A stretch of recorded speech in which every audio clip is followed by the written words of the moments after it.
илүү хөшрөхгүй байгаа юм шиг эсвэл илүү гоё туранхай байгаа болох ийм дарамтыг хүртэл авдаг хэтэрхий өндөр болж байна. Өнөөдөр хэдүүлээ.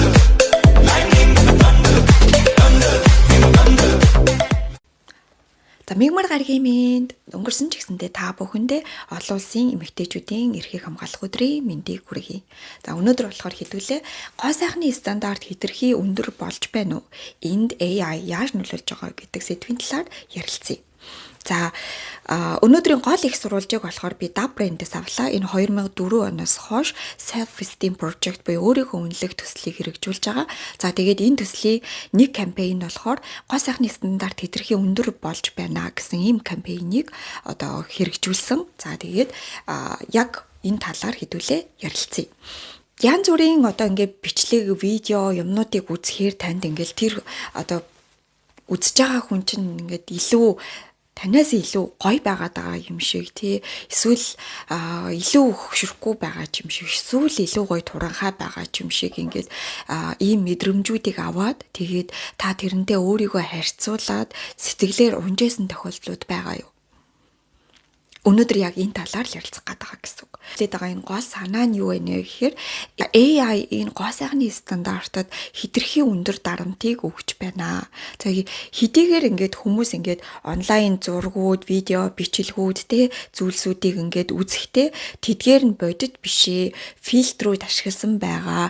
Тэгээд янз бүрийн одоо засваруудыг хийсэн байгаа гэдгийг хүмүүс мэддэг ч гэсэндээ эндээс ингээд дарамтуудыг авсаар л байт юм байна. Тэгээд энэ нь бүр 3 эмэгтэй тутмын нэг нь энэ AI-тай холбоотой гоо сайхны стандартын дарамтыг авдаг гэсэн ийм судалгааны ажил одоо нийтлэгдсэн. За энэ бол одоо нэлээд бүүн болсон. Тэгэхээр маш өндөр тоогоос 3 эмэгтэй тутмын нэг нь магадгүй энэ бичлэгийг үзээ сууж байгаа таа ч гэсэндээ энэ дарамтад бол өртөж байсан баг. Магадaltaй л бахан л тэ. За 20 жилийн өмнөөс эхлээд одоо ерөнхийдөө бол энэ AI гоо сайхны стандартад одоо багаар ийм одоо дарамтуудыг өгч эхэлсэн гэж ерөнхийдөө бол үзэж байгаа. Өөрөөр хэлбэл AI-ийн систем за тэгэл бидний мэдих энэ гар утас те энэ фильтрүүд энэ хөгжснөөс хойш бол ингээд нэмэгцээр байгаа энэ гоо сайхны стандартад бол дарамтуудыг өгсөөр байна гэж үзэж байгаа. За тэгээд эхний 10 жилд бол фильтртэй холбоотой байсан бол одоо сүүлийн 10 жилд болохоор энэ зөвхөн фильтртэй холбоотой биш AI generated буюу одоо нөгөө хиймэл оюун ухаанаар бүтээгдсэн модельүүд те видео бичлэгүүдэд ашиглагддаг болсон. Тэгээд энэ нь болохоор хүмүүс яг бодит хүн юм уу эсвэл AI generate хүн үү гэдгийг ингээд ялгахаа болсон. Тэгтэл яг үнэндээ энэ AI generated хүнд болохоор одоо модельд болохоор хүмүүсийн хүсдэг тэр бүх зүйлүүдийг одоо тий шингээж өгдөг. Өөрөөр хэл ямар царайг өөгүй тэгш гэж үзэж байгаа энэ тэр царайг нь ямар бие хүмүүс элийг хүсэмжилж байгаа энэ тэр биеийг нь гихмичлэнгийн зүйлсүүдийг энэ AI generated модельүүдэд оруулж өгдөг болсноороо энэ стандартын дарамтыг бүр илүү өндөр нэмэгдүүлж байгаа. За тэгээд хэдийгээр бидний ингээд видео бичлэгээр үзэж байгаа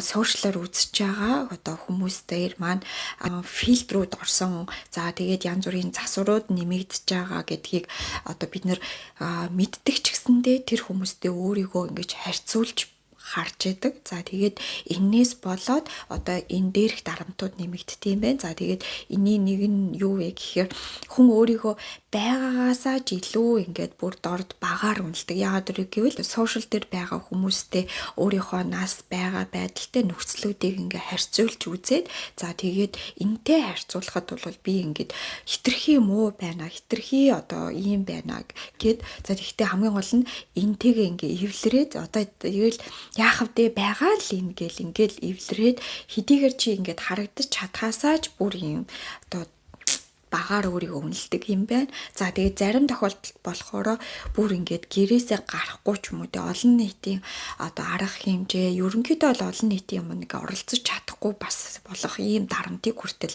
авдаг юм байна.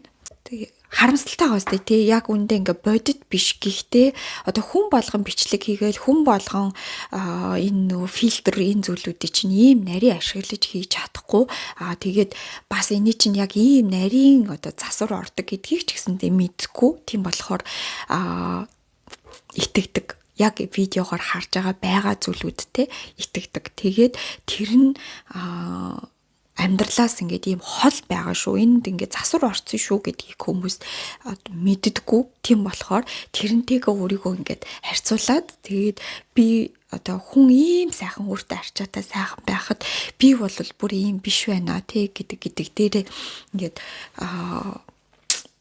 дарамтанд ингээд орж ийн гэхээр амар харамсалтай байна. AI-с үүдэлтэй гоо сайхны дарамтууд нь ямар нөлөөллийг үзүүлж байна вэ гэхээр за нэгдүгээрт болохоор сэтгцийн хувьд бол одоо сэтгэл гутрал төвшүүр за тэгээд бүр зарим тохиолдолд бол хүнд төрлийн амиа хорлолтонд хүртэл хүргэдэг гинэ.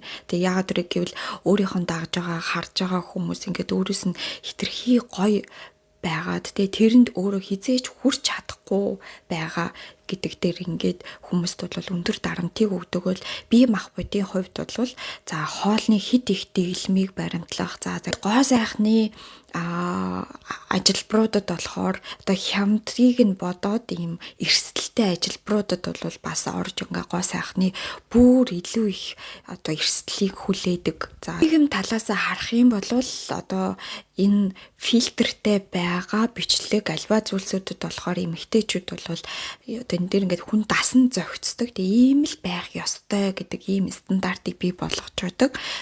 Энэ гоо сайханг бол нэг төрлийн валют гэж үзээд за тэгээ энэ бид нэр ийм AI гоо сайхны стандартын боолчлолд орж байна гэдэг зүйлийг бол бас нэг судалгааны ажил дээр дурдсан байна.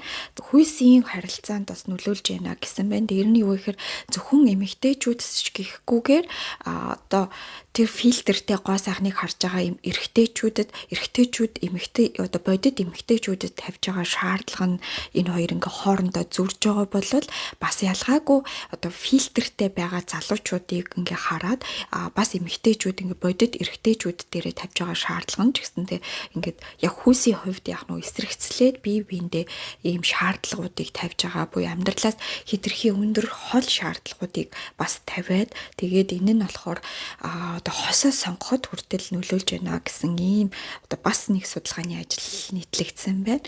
За тэгээд энэ бас энэ арьсан дээр гэхэд те өөгүй батгахгүй нэг төрөл нэг одоо тийм жигэд ийм арьсны стандартыг ингээ бий болгож байгаа. Тэгээ энэ нь болохоор буцаагаад маш олон төрлийн арьсандаа тохирохгүй бүтээгдэхүүнүүдийг туршиж үзэх ийм одоо сэдлүүдийг бол өгж байна. Тэгээ энэс болоод одоо арьсныхаа хувьд бол ийм хохирлыг амсаж байна гэсэн бас нэг ийм нийтлэл байна. За тэгээд энэ дээр бол хүмүүс ихэвчлэн одоо бодит гадаа төрхөөсөө үл хамааран өөрийгөө хангалтгүй гэж үздэг ийм харьцуулах соёл гэдэг зүйлд бол хүргэж байна. Тэгээд энэ харьцуулах соёл гэдэг зүйл нь болохоор одоо би хангалттай биш. Тэгээ би хангалттай гоё биш байна. Би хангалттай сайхан биш байна. Би харж байгаа хүмүүстэйгээ харьцуулахад энэ хүмүүсийн хажууд бол би хангалтгүй байна гэсэн ийм одоо ичгүүр, ийм дарамтыг бол авж байна гэсэн ийм судалгааны ажил байна. За тийм болохоор энэ AI generated гоо сайхны стандарт нь өөрөө манай өсвөр насны залуучууд хүүхдүүдэд ч гэсэндээ өндөр нөлөөллийг үзүүлж байна гэж байгаа. Тэгээд тэдгээр хүүхдүүдэд болохоор өөртөө итгэх итгэл дээр нь бол бүр үнэхээр өндөр дарамтыг өгж байгаа. Тэгээд судлаачид бол одоо хүүхдүүдтэйгээ энэ талаар бол ингээд ярилцах хэрэгтэй. Энэ чиний харж байгаа бүх зүйл чинь бол бодит биш ээ. Энд бол энэ гоо сайхны одоо AI generate бол орж байгаа тий энэ AI нөлөөлж байгаа шүү. Яг бодит хүн үү үгүй юу гэдэг дээр бас ингээд хараараа. За тэгээд бас гараад ингээд гудамжинд гараад хараараа чамтай адилхан зүгээр л ингийн хүмүүс маш их Тэ бүгдээрээ байгаа зүгээрээ санаа зовлтгүй. Тэгэхээр тэр хэдэн мянган хүн дундаас сошиал дээр л байгаа тэр генерейт орсон ганцхан хүнийг бити онцлоод тэрэндээ өөрийгөө ингэж жишээрээ өөртөө итгэх итгэлийг битгий алдаарай гэдэг талаараа эцэг эхчүүд одоо хүүхдүүдтэйгээ ярилцах хэрэгтэй гэсэн зөвлөгөөг бол бас энэ судалгааны ажлууд дээр бол маш их бичигдсэн байна. Дугаарын маань хамтрагч Касп онлайн workshop training center дунд чадны удирдлагуудад зориулсан сургалт хэрэгтэй бол Касп тандаарай.